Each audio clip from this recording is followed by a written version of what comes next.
Nia Jax, there you go, got your attention. Mission accomplished. I know she's only just returned to WWE, but would you really be that surprised? Hello there, my very good friends. I'm Andy from What Culture, and here are 10 wrestlers who will leave WWE in 2024. Number 10, Nia Jax. So you've probably already decided that I'm bloody mental for this, but hear me out. Something about this return just feels off. Fans weren't exactly clamoring for it, and Nia appeared to have had enough of WWE creative before leaving the first time. That's before we even get around to certain spots that, well, don't always look the smoothest in the ring. I don't think it would be a huge stretch to say that Jax might not be a full-time concern by the time the calendar ticks over into 2025.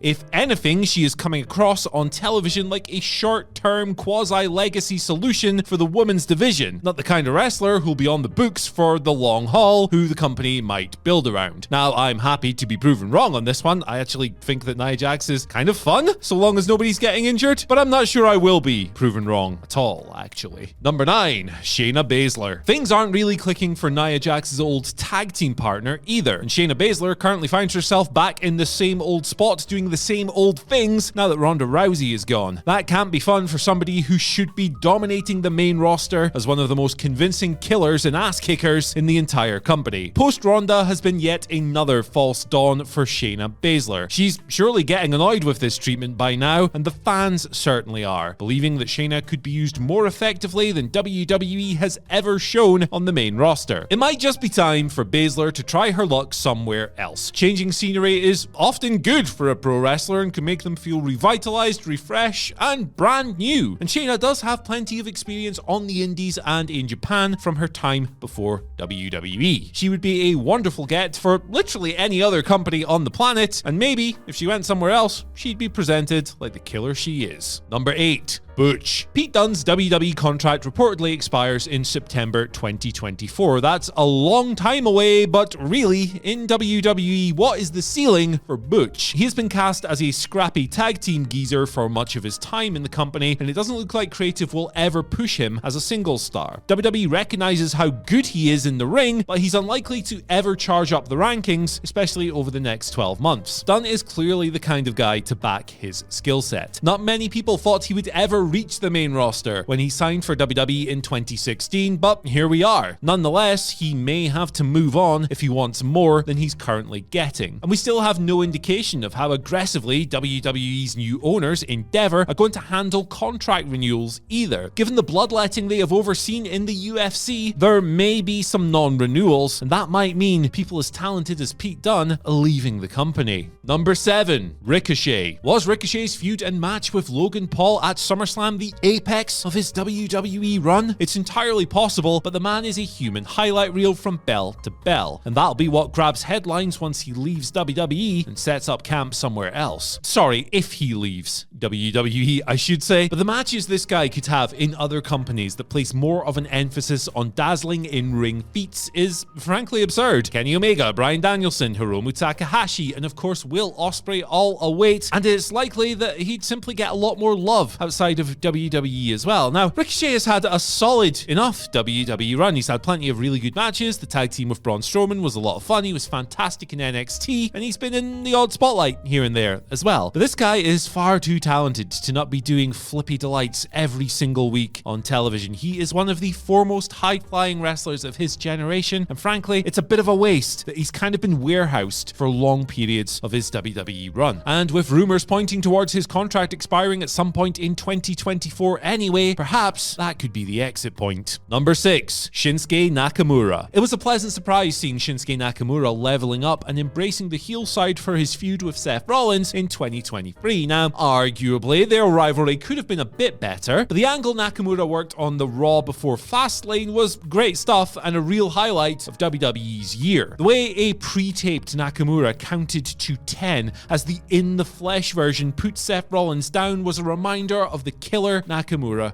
can be. Ultimately, he was never becoming World Heavyweight Champion, but it says everything for the man that some people were mad at the prospect of him winning. That is what a heel is supposed to do, after all. But WWE won't be his final destination. Nakamura would make massive money returning to Japan for a few choice cuts, and there's plenty of potential in him showing up elsewhere as well. And given that his WWE run has never been quite as electric as what came before it, perhaps a man often typecast as a laid-back Floridian surf convert will have his head turned. Number 5. Gallows and Anderson. Gallows is currently benched following knee surgery, but WWE has brutally released him and Carl Anderson before, and given that Triple H isn't necessarily the one making these kind of personnel calls anymore, you bet your ass that Endeavor would do it again. Creative have never really put their full weight behind the OC anyway, resulting in these two in particular kind of becoming background noise at various points. Gallows and Anderson have been backup for AJ Styles, but Styles himself hasn't exactly been on the top of the pile recently in WWE either. The Good Brothers might find this return to WWE fleeting, which could reopen the door to former homes like Impact and New Japan. The pair haven't worked a ton of matches since coming back to WWE anyway, so they wouldn't leave a massive creative hole to fill. They would leave a rather large banter hole to fill, one that may never be filled. In fact, Gallows is one of the most ridiculous human beings to ever live. I love the dude, and I want to see him being funny somewhere else. Number 4. AJ Styles. Now this one would be a shocker, as there's a good chance that AJ might just retire in WWE, but with his contract allegedly due to expire in 2024 and the company not being potentially as sentimental when it comes to renewing these things, him leaving isn't out of the question. Styles has been fantastic for WWE, jumping over from New Japan and becoming the model for how those things should be handled. The former franchise player of TNA became a genuine main eventer in WWE, and even though his in-ring output has definitely slowed down a bit over the years, he's had plenty of killer fights along the way. A great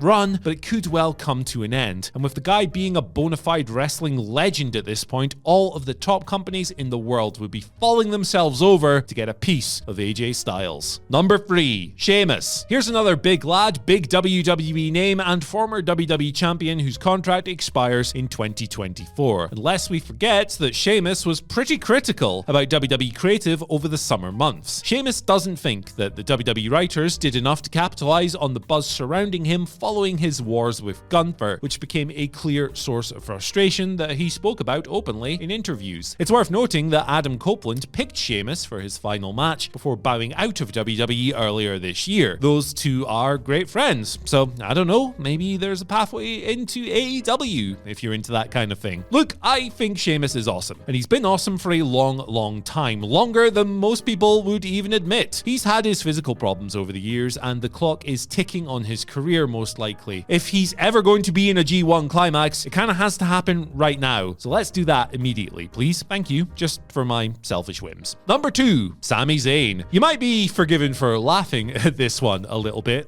I'm doing it myself. Sami Zayn headlined WrestleMania 39's first night and was launched headfirst into WWE lore forever by playing a critical role in the Bloodline saga. But since then, Sami has slid down the pecking order, and he's right back there in the utility man role all over again, kind of like a French-Canadian version of Paul Warhurst. In the short term, that's fine, but in the long term, not so much. Zayn has been part of the big time, and has been honest in the media, openly wondering whether or not he should have been the guy to dethrone Roman Reigns back at Elimination Chamber. Montreal might have agreed with those sentiments on the night, but creative did not. I could definitely see Zayn betting on himself by leaving WWE when his contract runs out, whenever that might be. He's probably never going to reach the heights he did between 2022 and 2023 again, so hey, maybe it's for the best. And perhaps he'll even go hang out with that El Generico guy on that orphanage he's working at or something. I don't know, but the possibilities are vast. And at number 1, Drew McIntyre. I'm well aware that Drew McIntyre might have actually signed a WWE contract extension by the time this video comes out. If that's the case, sorry, just pretend this entry has Becky Lynch or somebody in it instead. But at the time of recording, McIntyre had not re-signed with WWE, and his deal was due to expire before WrestleMania. WWE will likely do everything they can to keep Drew around, and his creative has been tremendous lately. But the talk about his future has been going on for a long time, and there's a chance that Drew will start claymoring fools in the face on someone else's television screen screen before WrestleMania. It has previously been reported that good creative would be a condition of Drew sticking around in WWE. Well, his creative has been good lately, so maybe that would nudge him towards staying, but man, it would just be so fresh and interesting to see him somewhere else. There'd be no shortage of suitors either for a multi-time world champion and an internationally renowned star who looks like $1 million